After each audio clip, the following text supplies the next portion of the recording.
அனிதாம்மா, என்னாச்சு? ஏன் கண் கலங்கிட்டு இருக்கீங்க?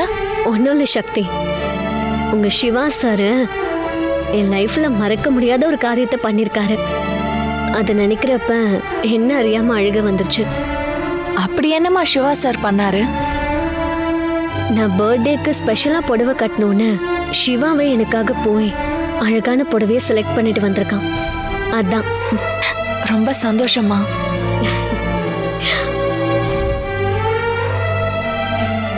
சிவா, எனக்கு புடவை எடுத்துட்டு வந்து ஓகே, ஆனா ஏன் சக்திக்கு எடுத்துட்டு வரல?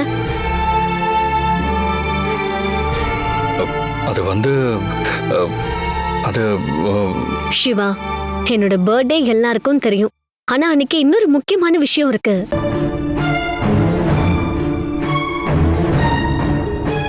சக்தி, நாளைக்கு என்ன டேன்னு உனக்காவது தெரியுமா? உங்க ரெண்டு பேரும் நினைச்சா எனக்கு ரொம்ப ஆச்சரியமாவும் பரிதாபமாவும் இருக்கு. உங்க ரெண்டு பேரால கண்டுபிடிக்கவே முடியலையா?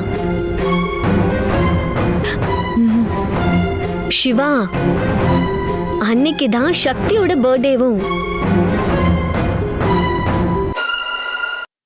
என்ன சக்தி, உன்னோட பர்த்டேவே மறந்துட்டியா? சத்தியமா எனக்கு ஞாபகம் இல்லம்மா.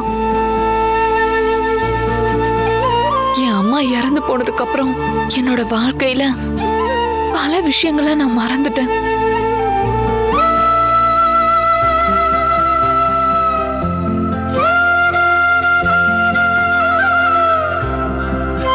சக்தி, அம்மா இல்லனா என்ன, அதான் நான் இருக்கேன்ல. இதுக்கப்புறம் உன் கண்ணுல இருந்து எப்பவுமே கண்ணீர் வரக்கூடாது. சிவா, சக்திக்கு பர்த்டே கிஃப்ட் கொடுக்கணும். நானே கடைக்கு போய் சக்திக்கு ஒரு புடவை வாங்கிட்டு வந்திருக்கேன். அதை என் கபோர்ட்ல கிஃப்டா பேக் பண்ணி வச்சிருக்கேன். நாளைக்கு சர்ப்ரைஸா கொடுக்கணும்னு நினைச்சேன். நீ இப்போ புடவை எடுத்துட்டு வந்ததால இதை சொல்ல வேண்டியதா ஆயிடுச்சு.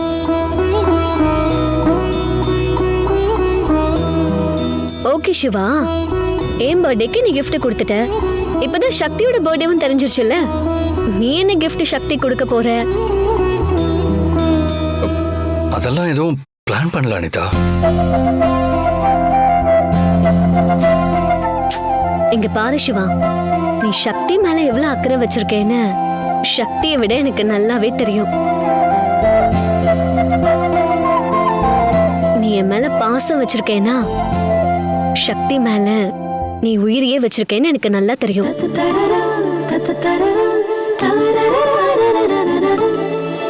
அதனால என்ன கிஃப்ட்னு சொல்லு. கண்டிப்பா நீ எனக்கு புடவை வாங்கிட்டு வந்திருக்கேன்னா சக்திக்கு ஏதாவது வாங்கிட்டு வந்திருப்ப. ஒழுங்கா மறைக்காம உண்மையை சொல்லு. ஆமா அனிதா, நான் சக்திக்கும் புடவை வாங்கிட்டு வந்திருக்கேன்.